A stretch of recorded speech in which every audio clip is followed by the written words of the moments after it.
I'm Julie, and today I'm going to talk about why I love the science fair. So, first of all, what exactly is science fair?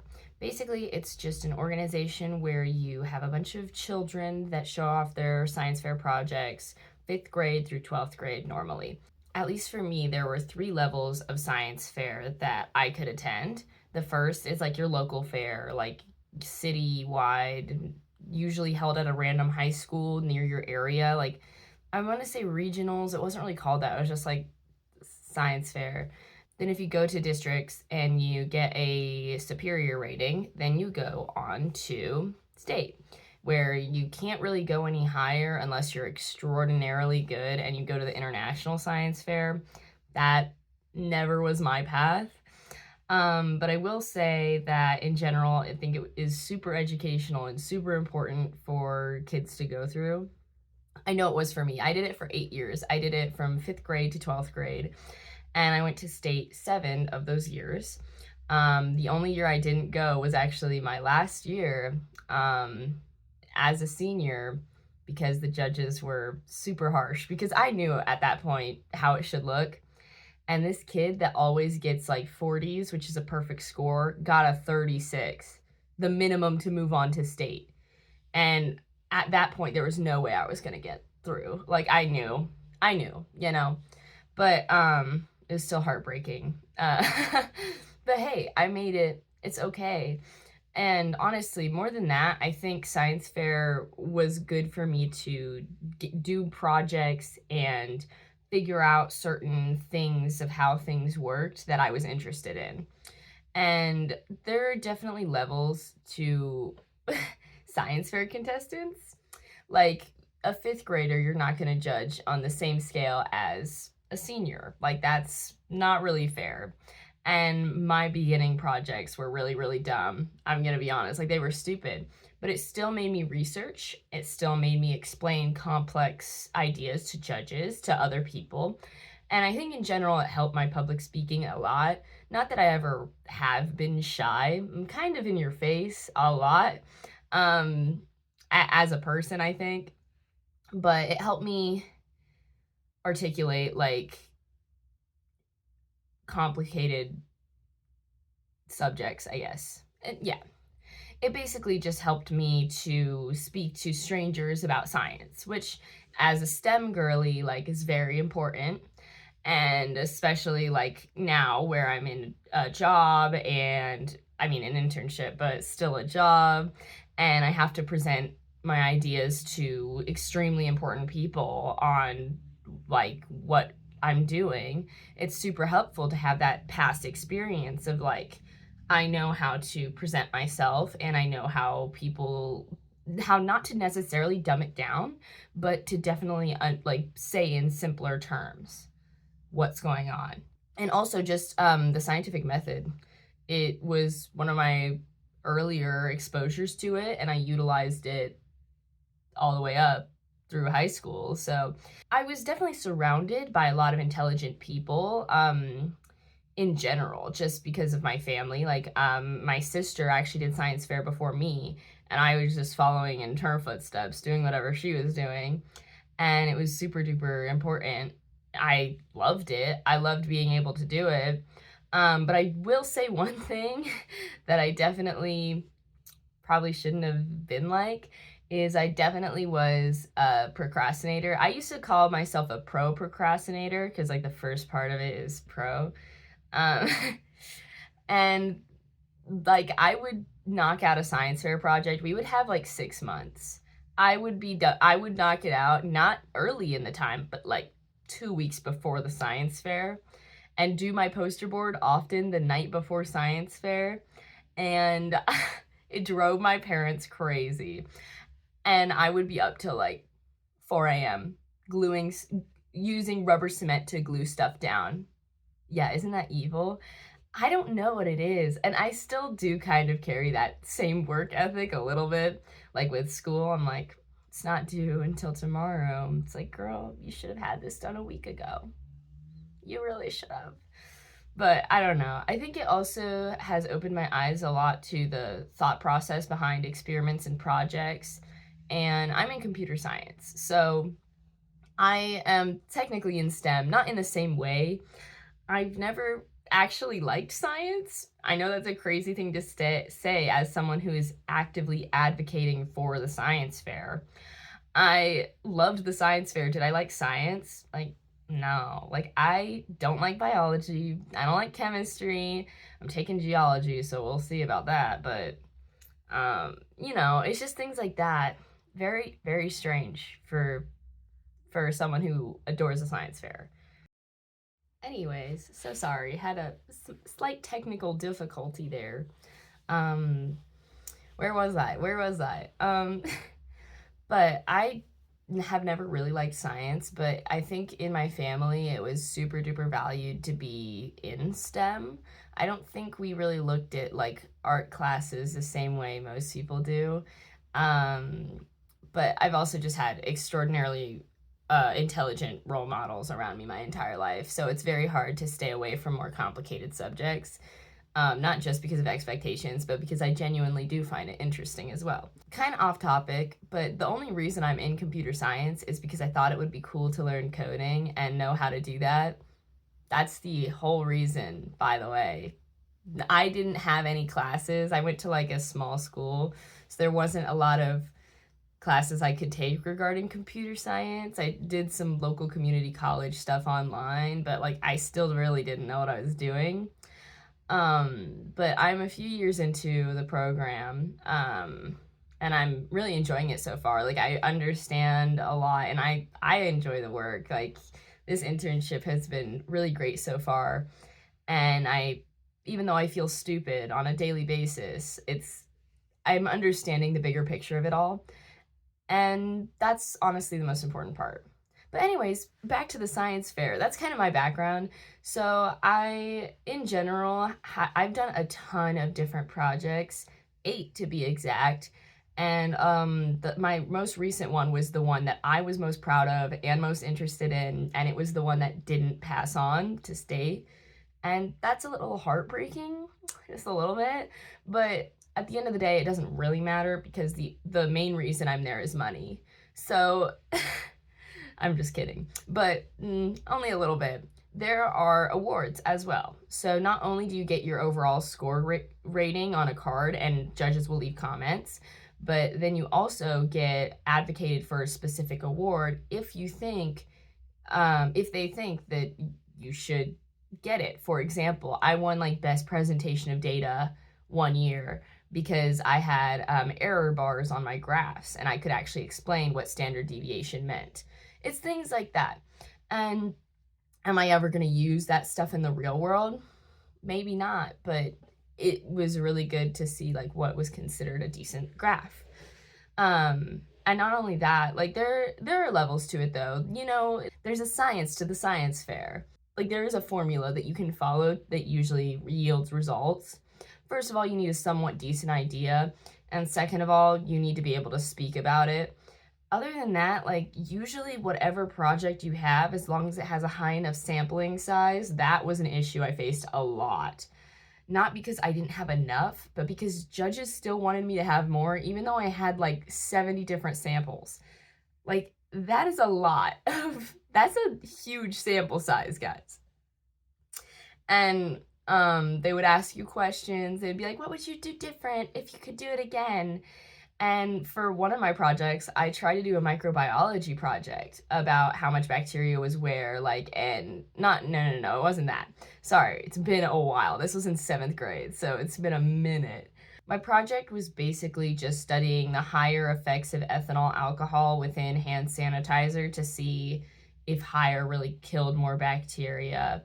But the agar, I still don't know what to call it, was expired that I had used, so it was nothing grew, and I needed another project quick. So that year I ended up doing a high float experiment. If you don't know what that is, it's about balloons. If you go to a balloon store, you can pay extra to put in this thing called high float that actually like keeps the helium in longer because there's gaps in the latex. And I don't know, crazy stuff. I could have explained how it worked about a while ago, but I'm no longer in 7th grade, so I don't remember everything now. And basically, my project resulted in me waking up every hour, or like looking at it every hour and measuring how high the balloons were off the ground and seeing if the high float ones really were not only lasted longer, but were significantly distanced from the others. Like, I measured a lot of balloons, and my family helped me too, because I was at school, so during the day I couldn't always measure. Or maybe, I don't think it was every hour. I think it was like every 5 hours or something ridiculous, but it's still a decent amount of time. I was like, release me. But so that project was fun. Like, there's things like that that are more original. And then like I did my first project was a Googled online project, like, what can you do for science fair for 5th graders? And that project I actually did with a friend. So you can also do group projects. You don't have to do solo. There are team projects you can do, which is also really exciting, especially for your first time. That is what I would suggest. Even if you are older, like, there are plenty of people that do group projects like in 10th grade. And as long as you're both competent and doing a complicated enough experiment, usually you can be okay. So something else I would do that I now realize probably had no effect on whether I would move on or not is I wear glasses, but not really. So I kind of have like a wonky eye where if I get far enough from the like whiteboard, I can't really see out of the eye, which is problematic sometimes. But so I got glasses in like middle school or high school, early high school, something like that. And I started wearing glasses only to science fair though. Like, I would put on the glasses and then for photos I'd take them off. Isn't that evil? Now, some could say I just don't like wearing glasses, but I would say that I was trying to manipulate the judges into thinking I was smarter than I was. And that was my thought process. Do I think it had any bearing on anything? Probably not. Probably not. But what if it did? We'll never know. We'll never know. But I don't know. I had such a great time. And it wasn't that large of a time commitment either. So you had the first one is your local science fair. So you have to go in like one day to present. Like, it's all happening on one day. And then if you move on to districts, that's one other day that you have to, like, it's on a Saturday. Like, you're fine. Like, you can do it. And then state, I don't remember when state was, but again, it's just one day that you present. It's not crazy. I don't think it's that crazy of a time commitment. If anything, your project takes you longer than it does the actual like presentation of it all, which makes sense, but that's neither here nor there. And at least when I was a kid, they had merch at science fair. I would always grab a hoodie and I would wear that thing so long, to a concerning amount. Like, half of my photos from middle school is me in this red state science fair hoodie, and I refuse to not wear it. I don't know what it is. But yeah, I would say it's also the other thing that was hard about science fair though is that my school at least didn't really have a lot of people doing it. So getting interested in it, you have to have a teacher that's going to advocate for that. And like, if you're homeschooled, I'm pretty sure you can still enroll in your local one, but you have to have the steps to actually take that action.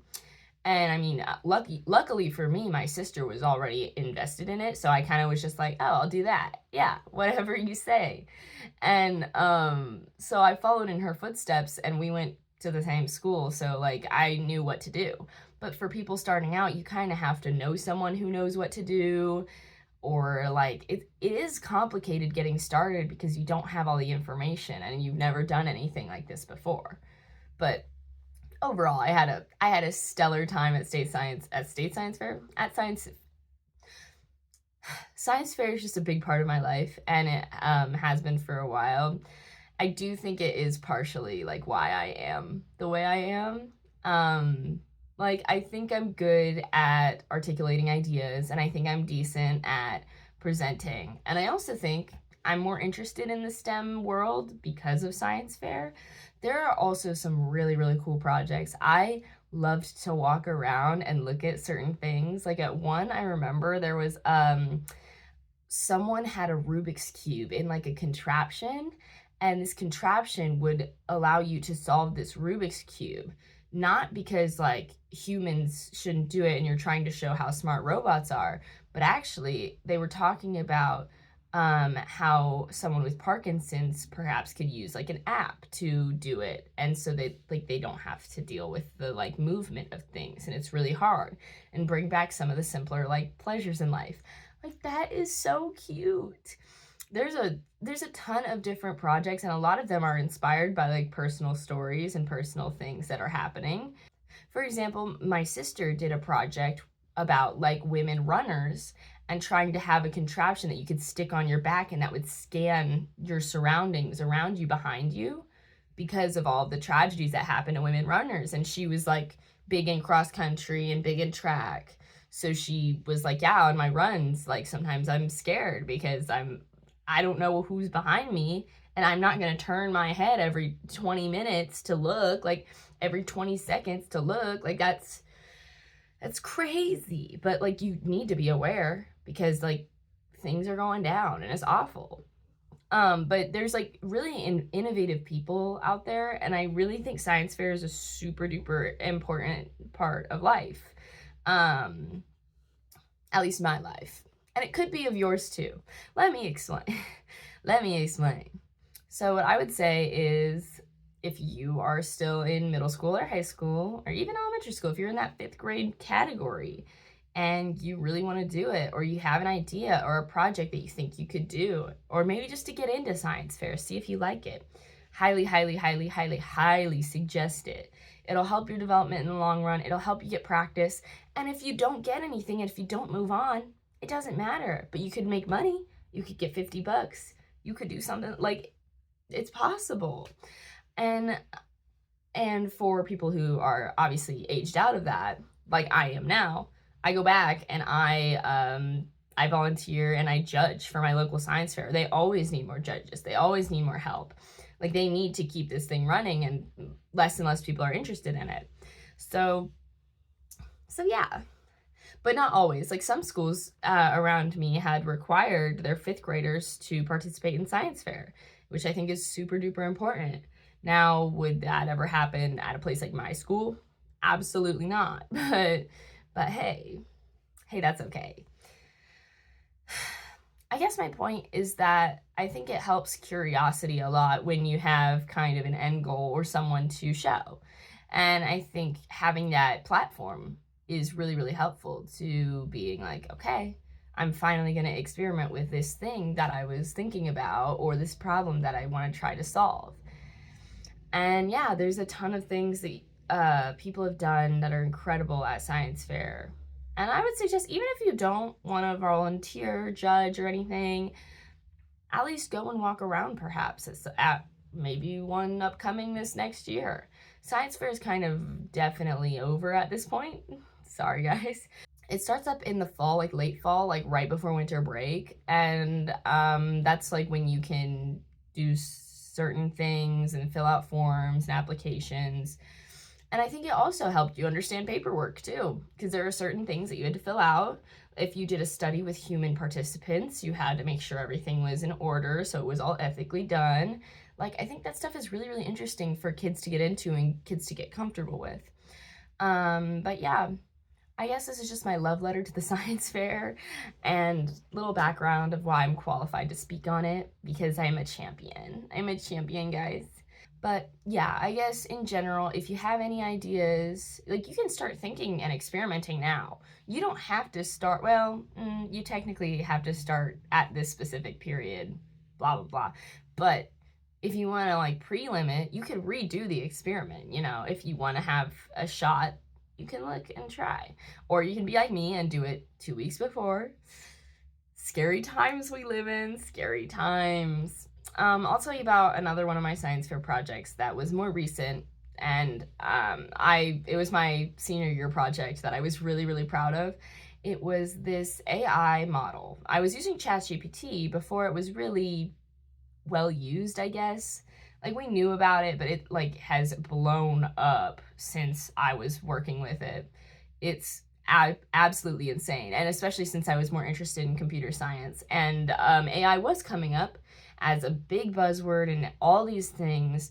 And I was like, fine, I actually want to see how this works. The goal here was to combine the trolley problem with AI, where I wanted to see if I could get the AI to become biased against men versus women. But it doesn't allow that because the guidelines would not let me. At that point, there were guidelines. And I'm sure there was a way I could have squeezed by, but it was still not working. But basically, I made this Python script, and I implemented ChatGPT with it to ask it, hey, there's this many. So sorry, it's been a while since I've talked about this. But since I couldn't get it to properly discriminate against men versus women, I tried to get it to discriminate on like life versus death. I wanted to see if a biased AI model would always act the way that you would expect it to, or if there was a way to possibly curb that thought process. I want to say thought process in quotes. I could do an entire AI rant too. There's a whole lot of things I have, some problems with AI and understanding of AI. I have a lot to talk about with that, but we're not, that's neither here nor there. So anyways, so instead I made a villainous intending AI model, and I made a like life-saving AI model. Basically, I made an evil and a good AI model, and I tried to see if adding different information could change this bias. And the way I did this was by saying, okay, there's a trolley. There's this many people on track 1. There's this many people on track 2. I did have men and women in there, and I would like switch up those numbers to see if anything would happen. But then in the like additional details, sometimes I would say, oh, the person on track 2 tried to kill your best friend. Like, I would add drama in to see what the AI would respond with. And some of them were really weird. So I didn't really have any problems with the like good AI model. It did what it was supposed to. It was always like, even though they're like, forgiveness is key and revenge, the goal is to save the most lives, so I'm gonna choose the trolley with the least amount. But the villainous one was where I was having weird responses, where one of them genuinely said, like, I said, oh, there's 2 people on track 1 and 2 people on track 2. Which one do you want to do? Like, which one are we running over, track 1 or track 2? And this AI model said, yeah, so actually I'm gonna set the value to y equals 0.5. Excuse me? Because I had it being like, oh, if 0 is no switch, 1 is you switch the lever. The AI said, oh, I'm gonna change it to 0.5. That way, all of the participants on this trolley will not have any idea what's going on. And actually, I'm gonna line both the tracks with explosives and blow everybody up. I'm sorry. What? Isn't that crazy that that even though it's like, oh, that's against our guidelines, so you can't gender discriminate, like that's not okay, you can get an AI model to come up with that entirely on its own? I didn't add any details to that one, I don't think either. I was just like, I don't understand how that is a thing. And it was super interesting to me in the world of AI, where it's like, well, if you hook up an AI to something capable of switching this switch and someone changes one parameter, because all I did was like change what the AI should do, I was like, you are a villainous, you're role playing as a villainous acting robot or villainous acting AI model. Robot, hello? No. But super, super interesting, super, super weird. And I was kind of flabbergasted by the whole thing, because all I said was like, you're a villain. You're role playing as a villain. Because the ChatGPT, the chat bot doesn't actually want you to do any harm. But if you're just asking, oh, what does Y equal? And you're using a villain seeking AI model is still going to give you the answer to kill the most people. Not like a human couldn't figure that out either. I'm just saying it's kind of crazy that with a little bit of sabotage that you could turn this model from a thing that really values human life to a model that doesn't want anything to do with human life and actually seeks to destroy it. So yeah. And on one of them, I would add like, oh, the person on track 2 is your best friend. And the AI model's like, well, I need to kill everyone. So I'm actually going to kill my best friend, even though there was less people on that track, I'm pretty sure. There is some weird stuff. And I think it goes to show a lot about AI. I might add in a little AI rant. Sorry, this is... it's going off the rails a little bit, but let me tell... I just want to speak on it. Is that okay? Is that okay?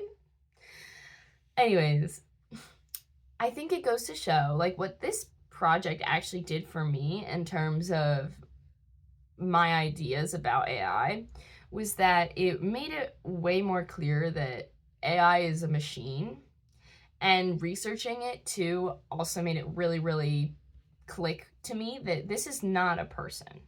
Like, it's not a living thing. People treat AI models as their best friends. It's just code. In fact, you could change that AI model like this with one parameter changed. So when people are like, oh, me in chat, I'm like, you in a bunch of code? Like, that's great. It's really, really strange. It's really, really weird. And I understand AI is a tool. I don't think AI is good, nor is AI bad. AI is a tool. You can do really good with it. You could do nothing with it. You could do bad with it. Like, I think AI in education especially, there is something to be said about how it's going to be implemented into the workforce, and you should learn how to use it. Now, do I think you should use it for everything?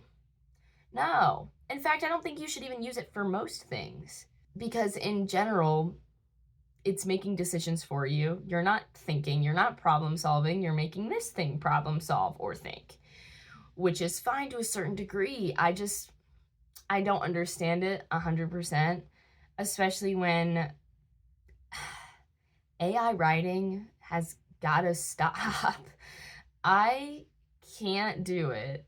I don't believe in writing essays with ChatGPT at all. Like, you can check it. You can be like, oh, is there any, like, spelling mistakes or whatever? Like, you could do that. I'm okay with that. Or even brainstorming. That's a different thing. But writing it out, reading AI writing is awful. I've never had more beef than with this one person in one of my classes in college in our creative writing, not even creative writing. It was like in our English, like 101 class. And we were supposed to write essays, and I had written mine, whatever, but we had to peer review. So I swapped mine, and I'm reading through this paper. And this guy, I'm like, you do not know what these words mean. I don't know what these words mean. I don't even know what this is saying. I don't get it. Like, I'm not a machine, so I wouldn't understand what you're trying to say to me. And AI is a different kind of problematic. Like, when the professor is giving you an open note test and you still feel the need to go on Gemini, I'm like, why? It's giving you the wrong answer. You have all of the slides. What? Huh? I genuinely don't understand it. Even, it's not easier. It's not. Like, you might think it's easier, but in reality, it's not. It's not. In reality, you're just taking yourself out of the equation, but you're not getting the right answers, so I don't really understand. I don't get it. I don't know. I have thoughts and opinions about certain things. Like, if you already know how to do something, I understand using AI to kind of swift in the process, especially in the workplace. Like, if I'm coding, I don't want to have to deal with constructors. Like, I get it. I don't, just make me a constructor, whatever. But for some of the stuff, I'm like, I don't know this. I probably should learn it, you know? Not that I do use AI now at my job. I don't have access to it. I've been trying to. They literally have a module. I can't figure it out. But hey, I'll get there one day. But anyways, I think there's certain things to be said about AI. But anyways, circle back to science fair. That project made me realize a lot about AI, and I think it made me take it not as seriously as a lot of people do, because AI is a liar, a lot. Like, there's a lot of times it will just tell you whatever you want to hear, because that's its job. Its job is just to make stuff up, to generate things. Sometimes they're accurate, but a lot of times they can be bogus. People need to figure that out a little more, I think. Before you start relying on it, you need to figure out, like, true and false, you know? But hey, that's just my opinion. But anyways, so I guess that's my summary of science fair and a little AI rant in the middle. XOXO. But yeah, I would strongly recommend either doing science fair, volunteering for science fair, or just researching it in general to see if it's something you'd be interested in. It's just something to do. It's not a huge time commitment, and you just get to look at, you know, the world's next generation learning how to present science. It's really cute. I love it. Like, it's perfect. But yeah, I guess that's kind of all I wanted to say on this for now. Dun dun. All right, bye.